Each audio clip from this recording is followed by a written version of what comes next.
Welcome to Habits of a Whole Heart as part of the Humanity Matters podcast series on the Holocaust Memorial Tolerance Center platform, hmTv. Thank you for joining me here today. This is the 50th episode of Habits of a Whole Heart, and I'm very privileged to have with me today Ira Kohler. Ira is a young man who left the comforts of Long Island after his freshman year of college to join the IDF in Israel to fight for the Jewish people. This was before October 7th. Ira went through the whole process, and months before he was about to be discharged, October 7th took place. And Ira found himself fighting on the Gaza envelope and then subsequently in Gaza itself. His book is absolutely incredible. It's called Once a Paratrooper. And I heard Ira speak last week, and I said, I have to get him to this podcast because he's incredibly inspiring. So today, we're going to do two episodes.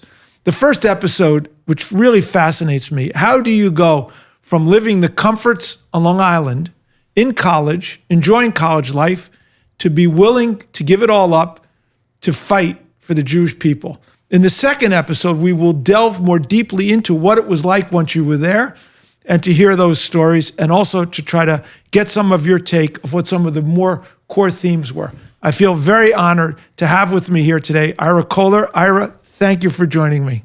Arnie, you're telling me on your 50th episode, and you had me? It's a true honor.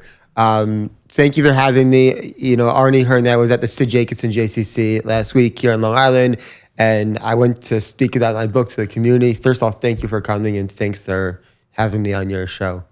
I'll just say that, as you know, I know your dad. We're both on the Long Island Board of American Jewish Committee. Yeah. And I remember getting the briefs on WhatsApp, and he would always start, Ira is okay. Yeah. And there was weeks or times where we didn't know what was going on. And it was pretty scary.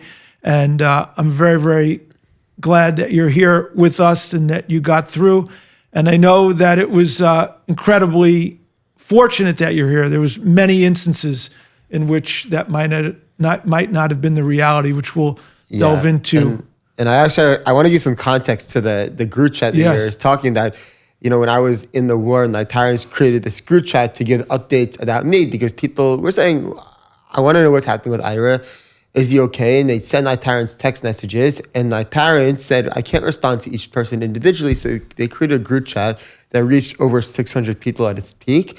And my dad was, liked to write. He'd write these long paragraphs, and only at the end, he'd say, Ira's fine. And everyone would say, I don't care about your long paragraphs. I just want to know if he's good. So now at the start of every text, my parents would write, Ira is fine, and then get into the long description of what's happening. And I'm glad you were a part of it, seeing, what I was going through from my parents' perspective. And now I think it's a cool chance to hear what I went through from my own perspective. And what I also like about in your book, you bring forth the point that you're not speaking for the typical lone soldier. You're not speaking for the typical IDF person. And you even make the point, the person next to you on the helicopter has a very different vantage point than your vantage point. You're telling your story. Yeah, my memoir is my story.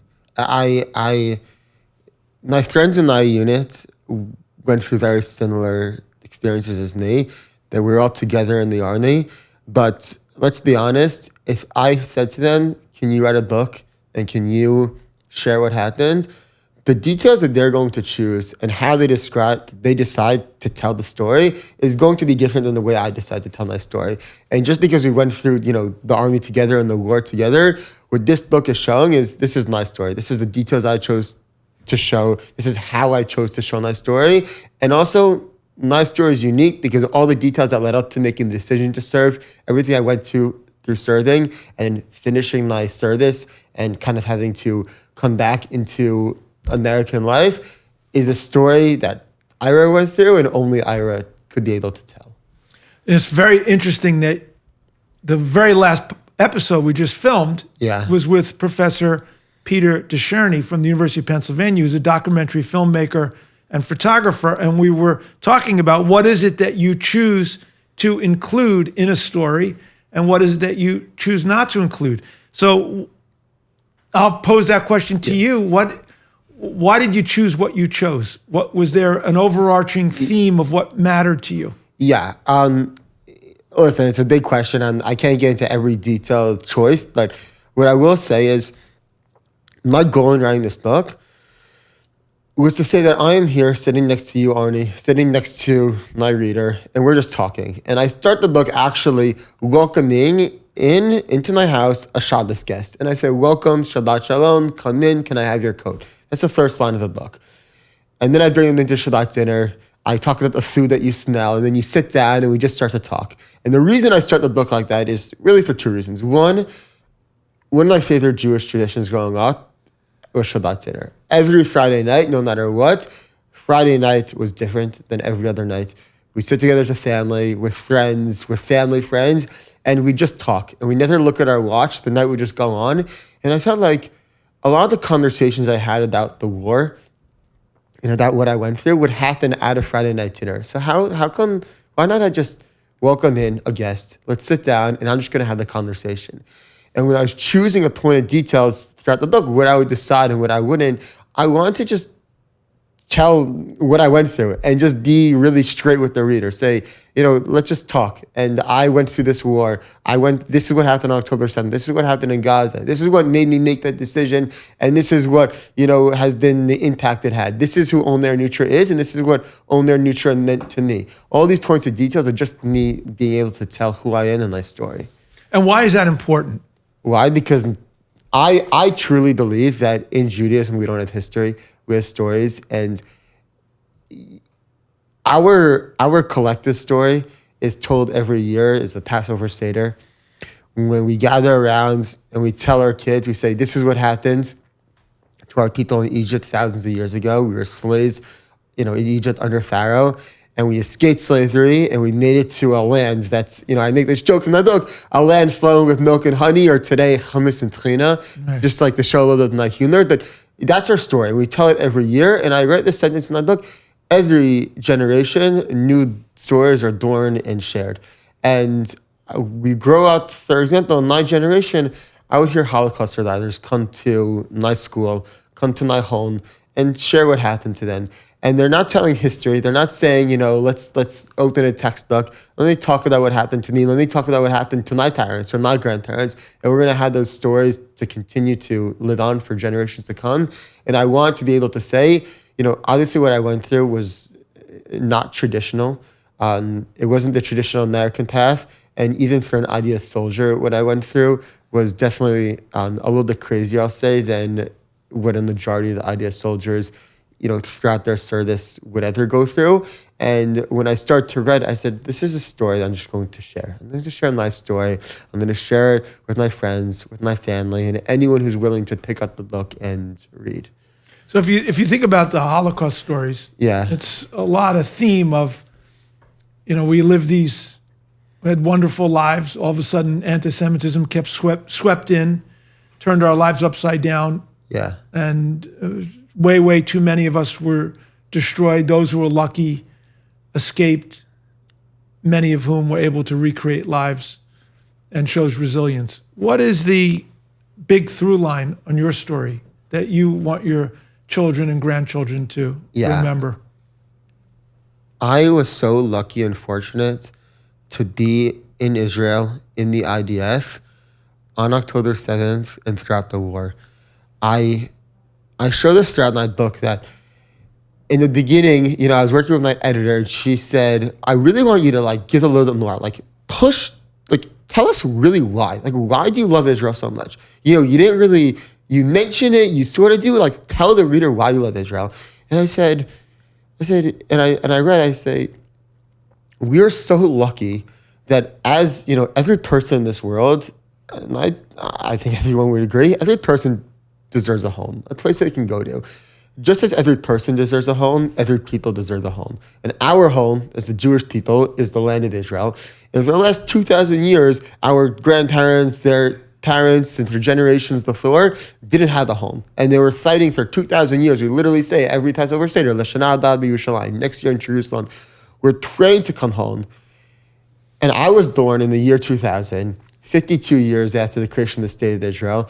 I grew up in a time where it was almost like taken for granted for. Like I knew Israel existed from the time I was a little baby, to the point where I would say, Israel is like our country, of course, it exists. But 100 years ago, I would have not been saying the same. And I truly believe, how lucky are we to be living in a time where we could say we had a home. We could say that if the Jews run into problems anywhere around the world, we have a place to go. If the Jews run into problems in our own home, we have a military that will protect them.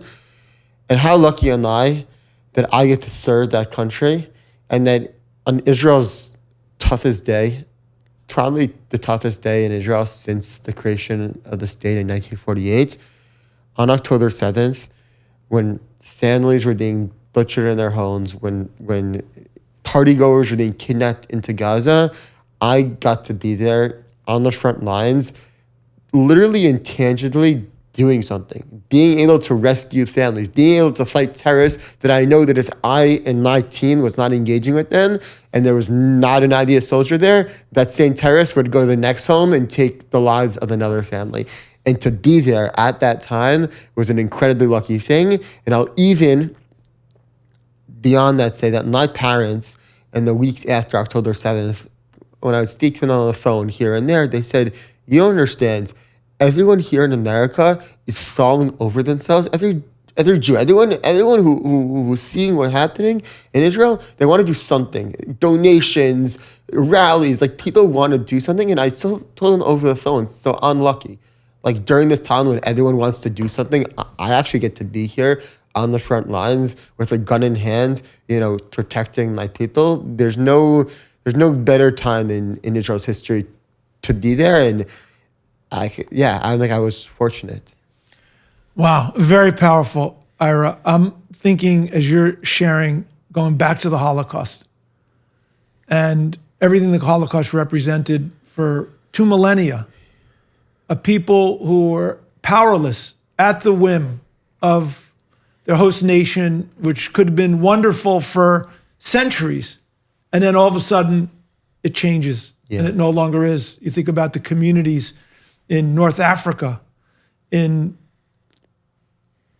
Arabia, Iraq, that had existed for a long, long, long time. And then all of a sudden it's gone. Yeah. And of course the Holocaust, totally at the whim and vulnerable to powers much stronger than us. And here you are.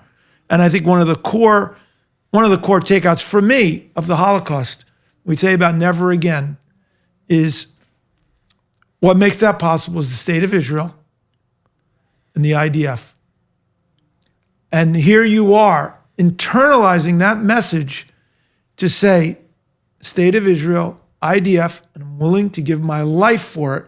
That's how important it is to me. That every Israeli, that's what Israelis do. I won't get into the weeds of that some Israelis don't serve, but in Israel, you go at the age of 18, you might take a gap year, and then you serve, you protect your country. And, I talk about this in chapter 1 of the book, how I was in college, and my thought is, how am I right now, 19 years old, when peers of mine the same age are learning how to shoot a rifle and learning how to protect, our country. And I'm here in Business 101, learning about, what majors I could do in the business world. Let's take a pause on this, and I need to go into serve. I will say I did graduate from college. My parents, insisted. They said, finish your degree, get a degree, and then move to the IDF. And I did that, and I still, several years later, held that conviction that when I finally finished college, I moved to Israel and I enlisted. Right, so it wasn't your freshman year. After your freshman year, you decided, but then you graduated in 3 years. Exactly. So my freshman year, I wanted to go. And I actually told my parents, I said, I'm going to leave at the end of this year. And they really pushed me. They said, give it a few years, finish, and then go. So I decided to graduate in 3 years instead of 4. I had credits under my belt. I accelerated things, and 3 years, 2.5 years after that, I was on a plane and going to Israel. Okay, so let's take a step back. You grow up, you're born in Queens, you move to Plainview, you have a twin. I had a twin. I was born Long Island Jewish Hospital. So, border of Long Island and Queens. Grew up in Great Neck for a few years in my life, and then I moved to Plainview, Long Island. And you have a sister too? So I have a younger sister who was born in 2003. We moved into our house in Plainview February 2023. A big 2003. Yeah. Right. Yeah, 2003, and then, a big childhood house, and then several weeks later, my sister was born. Okay, great. So, but here you are, right? You talk about as you're 19 years old, you think about 18-year-olds learning how to fight, and that's like the Israeli culture. Yeah. But here you are in America, and that wasn't the American culture. Even though you went to Schechter, the vast majority of people were in college. They weren't thinking of becoming a lone soldier. Your parents certainly didn't encourage you to become a lone soldier. In fact, no. They freaked out and even though they were so proud of you being a Zionist and understanding the importance of the Israeli message, they were certainly discouraging you. Your friends were probably discouraging you. And then you talk about the Israeli who's there in the IDF, but that's what they grew up with. That's their country. They're fighting that country. And if they were in your shoes, they'd probably still be in college. So what is it about you that allowed you to have the clarity and the courage to follow through on that? Because both of them had to be in place. Can I say I was crazy? Can I say that, or is that a cop? No, you can say it. I was pretty crazy. That in all seriousness, I really emphasize this in my book. I grew up in a community that not only saw Judaism in Israel as just a part of who you are. You don't go and just do Jewish things. Judaism in Israel is the essence of who we are. Like, you don't do Jewish things. You are Jewish. And yes, you could say, I grew up in a grade of 30, I went to a small Jewish day school, the Schechter School in Long Island. We were 37 kids in our graduating class. I was the only one out of 37 who made Aliyah and enlisted in the IDF and served. With that being said, we're growing up in a community that this isn't a foreign concept. We know what a lone soldier is. We learn what it means to serve in the IDF. And I took that when I was in college, like really, really personally, to say, like, I need to do this. Like, I need to go serve my country, because how is it that Israelis, Israel is just as much our country here in America as it is for Israelis. Israel is the country for Jews around the world. How is it that Israelis only have the responsibility to serve, and just because I was born in America and not in Israel, I somehow get to sit on the sidelines? I'll also tell you, in a little bit of a personal, motivation, you grow up idolizing IDF soldiers. You see them and you say, wow, I want to be there, and I want that experience. That it is a big reason that pushed me to serve, to the point where, not only do you make the decision, do I serve in the IDF? Well, the next thing is, well, what are you going to do in the IDF? And the IDF has a ton of different, units and options. And I said from the start, I want combat. My parents thought I was crazy and yelled at me for going to enlist in the IDF. Imagine what they thought when I said I wanted to be in combat. I said to them, I'm like, if I'm going to go and serve in the military, and serve Israel, I wanted the classic, typical IDF experience. I want to, crawl in the mud and the weeds of the country. I want to, really feel what it means to be a soldier. The ironic thing is that I'm skipping several chapters ahead, but in my first week in the Army, we had, each person had a personal conversation with our commander to talk about who we are and so they can get to know you. And there's a concept in the IDF called salve, which basically means you're so optimistic about the Army, and you're so excited to do things. And it usually is when you just start before you get into the real, hard stuff. And I told my commander, I said, I'm so excited to be here. I want to crawl in the mud and the weeds and the dirt of this country. That's what I came here to do. And he laughed at me a little bit, because he's doesn't know what he's getting into. And then 7 months later, I was like, why did I say that? But I really had this, this great passion. I was like, I want to be one of them. I want to go serve. I want to know what it means to be Israeli and to protect our country. It's quite extraordinary. As you said, it wasn't a foreign concept, but you were the only one in your class of 37 who chose to do this. And it's what I hear beyond what you're saying is that you had this calling that was so powerful that you knew what you wanted to do. Yeah. And I'm wondering, do you think all people have a calling? Again, different callings. It could be, as my last guest, a very fascination with filmmaking and photography and teaching. Do you think people have deep callings within them? And how do you get in tune with that? Yeah, I think that every single person has, maybe I wouldn't call it a calling, but definitely a purpose, in the sense that, I was talking to someone once about like how everyone could be a leader.